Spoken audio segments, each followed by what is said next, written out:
है क्या? तो बीजेपी कहते राम सिर्फ मेरे हैं और जो कहेगा कि राम कबीर वाले हैं हम उनको नहीं मानते। मैं ये कहते हैं जय श्री राम। मुझे जय श्री राम में कोई दिक्कत नहीं है। राम अगर भगवान है तो फिर इतिहास बताएंगे। हमने कहा मंदिर का मार्ग प्रशस्त करेंगे। तो चलिए शुरू करते हैं। राम के बारे में बात करते हैं तो किन राम के बारे में बात करते हैं? वो जो कबीर के राम है, जो कहते हैं मैं तो राम की बहुरिया हूं, ये कबीर कहते हैं। कबीर ये भी कहते हैं निर्गुण राम जपहु रे भाई, अवगत की गति लखी न जाई। ये कबीर कहते हैं वो एक निराकार परम ब्रह्म की बात करते हैं जिनको आप महसूस करते हैं, जो कहीं किसी मूर्ति में नजर नहीं आते, उनको हर जगह नजर आते हैं। और तुलसी क्या कहते हैं? रामई केवल राम प्यारा, जान ले जो जाने निहारा। तो तुलसी ये कहते हैं। तो हम किस राम के बारे में बात कर रहे हैं? वो जो निराकार ब्रह्म है या वो जो साकार ब्रह्म है? इन दोनों के बीच में अगर हम ध्यान से देखें तो रामचरितमानस में आ जाते हैं। जब रामचरितमानस के पहले की बात कही जाती है कि भाई हिंदू धर्म में वैश्य और शैव के बीच में जबरदस्त झगड़ा हुआ, लेकिन रामचरितमानस के अगर आप बालकांड हमारे बहुत शिव के मानस में राम की कथा, यह है रामचरितमानस का अर्थ। और भगवान शिव माता पार्वती को पूरी कहानी बताते हैं। जब माता पार्वती कहती है मुझे भगवान राम के बारे में बताइए, तो वो कहते हैं पार्वती जो तुमने कहा वो तो दुनिया का परम कल्याण है।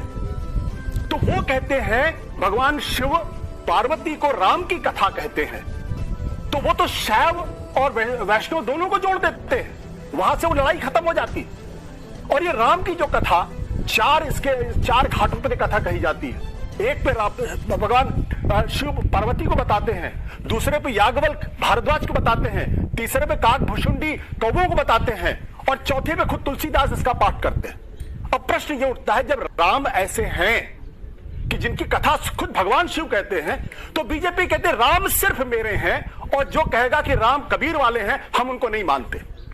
मैं ये कहते हैं जय श्री राम। मुझे जय श्री राम में कोई दिक्कत नहीं है। चीज चल रही थी राम के इस राम मंदिर का कैसे निपटारा हो, तो एक सोल्यूशन आया। उस सोल्यूशन को लेके बहुत प्रसन्न हुए अशोक सिंघल, और वो गए बाला साहब देवरस के पास। और उन्होंने कहा कि बाला साहब जी ये प्रसंग बहुत अच्छा, राम मंदिर तो बन जाएगा। बाला साहब देवरस ने अशोक सिंघल को डांट लगाई, बोले क्या बेवकूफी की बात करते हो, और ये मैं नहीं कह रहा, किताब में लिखा हुआ है। आज भी किताब उपलब्ध अगर आप पढ़ेंगे, शीतला प्रसाद सिंह की जयंती। इस मुद्दे पर हमें इस देश के अंदर 300 सीटें लेकर आनी, अपनी सरकार बनानी। प्रश्न ये कि कौन राजनीति कर रहा? बीजेपी की एक चीज बिल्कुल स्पष्ट कर देनी चाहिए, बार बार घालमेल करते हैं। भगवान राम अगर भगवान है तो फिर इतिहास पुरुष कहना बंद कर दीजिए, क्योंकि जो पुरुष है, जो इंसान है, वो आदि है और अंत है उसमें। देखिए, पहली बात तो ये हो गई कि भाई सब मानने को तैयार हो गए, नास्तिक भी मानने को तैयार हो गए। इससे बड़ा क्या हो सकता है? लेफ्टिस्ट प्रोपेगेंडा देखिए, बाला साहब देवरस और अशोक सिंघल के बीच की बातचीत में एक लेफ्टिस्ट पत्रकार बैठा हुआ है और कितनी अथॉरिटी से बता रहा है ये बात हुई, वो बोला गया और ये डांट खा गई। मुझे तो समझ में नहीं आता भाई कौन सा लेफ्टिस्ट पत्रकार बाला साहब देवरस और अशोक सिंघल जी के बीच में था।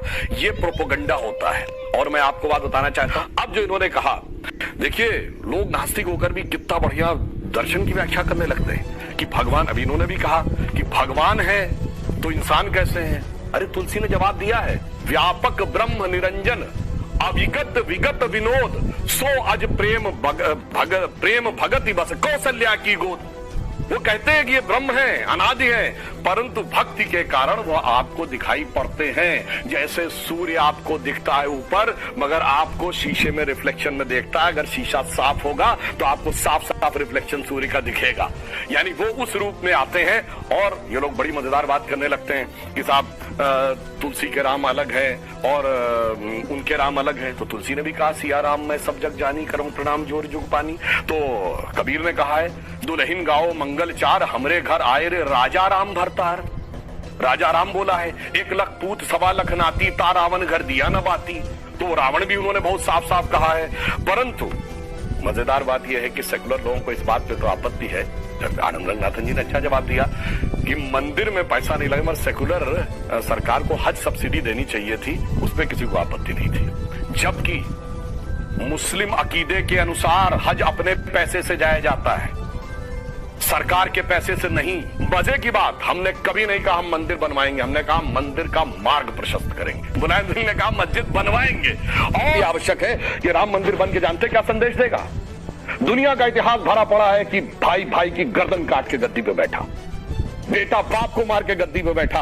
ये दुनिया को एक संदेश देगा कि एक ऐसा भी महापुरुष है, एक ऐसे भी भगवान है, एक ऐसी महान संस्कृति है जहां पिता के एक वचन के लिए संपूर्ण राज्य छोड़कर बेटा जंगल में चला जाता है। जहां जिसको राज मिलने वाला होता है वो खड़ाऊ रख के शासन करने लगता है, दूसरा भाई जंगल में चला जाता है। ये संदेश देगा। और चरितमानस क्यों लिखा है?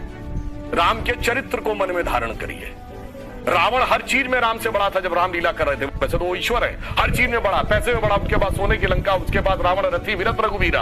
अगर देखा जाए पावर में उनसे ज्यादा बड़ा, 10 आदमियों की ताकत उसको, उनसे बड़ा पंडित मुस्सा जोधा और न कोई दूजा है। अपने शीशों को काट काट शंकर को मैंने पूजा। वो कहता इतने बड़े पुजारी तो राम भी नहीं, तो फिर किस कारण से वो हार गया?